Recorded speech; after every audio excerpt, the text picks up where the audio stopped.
அப்படி பேப்பர் திருத்திக்கிட்டே இருக்கிறேன். ஒரு பையன் வந்து நிக்கிறான். Sir sir sir sir please sir please sir, உங்க பொண்ணான கையால 33 போட்டீங்க சார், இன்னும் 2 போட்டுருங்க சார், பாஸ் பண்ணுங்க சார். ஏய், அதை போட முடியல தானடா 33 நிறுத்தி இருக்கிறேன். Please sir please sir please sir, இந்த பள்ளிக்கூடத்துல நீங்க நல்லவர்னு எல்லாரும் பேசிக்கிறாங்க சார். முடியாதா? அங்கிருந்து அவனுக்கு சப்போர்ட் பண்றதுக்கு ஒரு பையன் வந்துட்டான். அவனை கேட்கறான், என்னடா ரொம்ப நல்ல மனுஷன், அவர்கிட்ட போய் பேசிங்கிற. இல்லடா 2 மார்க் கேட்டா. ஐயாவுக்கு வளவளன்னு பேசினா பிடிக்காதுடா, அமைதியா 5 போடுவார். 2க்கே வழி இல்லை. நம்ம நானே புள்ளன்னு சொல்லி 5 போட்டேன். அரை அங்க அரை இங்க அரை போட்டேன். பேப்பரை வாங்கிக்கின்னு 38 மார்க் வாங்கிக்கின்னு அவங்கிட்ட சொல்றான், என்னமோட உன் புண்ணியத்தில் நான் பாஸ் ஆகிட்டேன்னு போறேன் சார். மார்க் போட்டது நானு, புண்ணியம் அவனுக்கு. இவனுங்களை வச்சுக்கிட்டு நீங்க கனிவான்னா என்ன பண்ண முடியும்? அவங்க பேப்பர்லாம் திருத்தி பார்த்துருக்கீங்களா சண்முகம் சார்? அவங்க பேப்பர்லாம் திருத்தி பார்த்துக்கிறீங்களா? எட்டயபுரத்தில் பிறந்தவரை பற்றி குறிப்பு எழுதுனா எட்டயபுரத்தில் யாரோ பிறந்திருப்பார், நீ யாரை பற்றி கேட்கிறாய் என்ன கேட்டுக்கலாம்.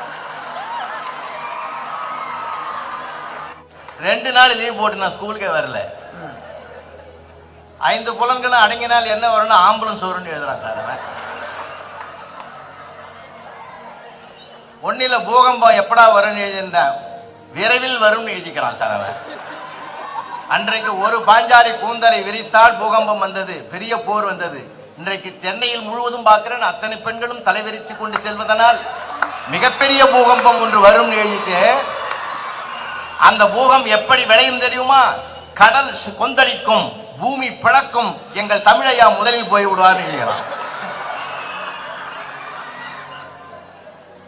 இவனை கூப்பிட்டு நான் கேட்கிறேன், இந்த மாதிரி எழுதிக்கிறேன்னு ஓன் அழுகுறான் சார். அவன் நான் சொல்லி இது அரசாங்கம் அடிக்கக்கூடாது, திட்டக்கூடாது, எதுவும் பேசக்கூடாது, மன உளைச்சல் வர்ற மாதிரி வாத்தியார் சொல்லக்கூடாதுன்னு அத்தனை ரூல்ஸ் எங்களுக்கு தானடா போட்டுக்கிறான், உங்களுக்கு ஒண்ணுமே கிடையாது, தப்புன்னு கூடமா நான் சொல்லக்கூடாது, எதுக்கு அழுகுற?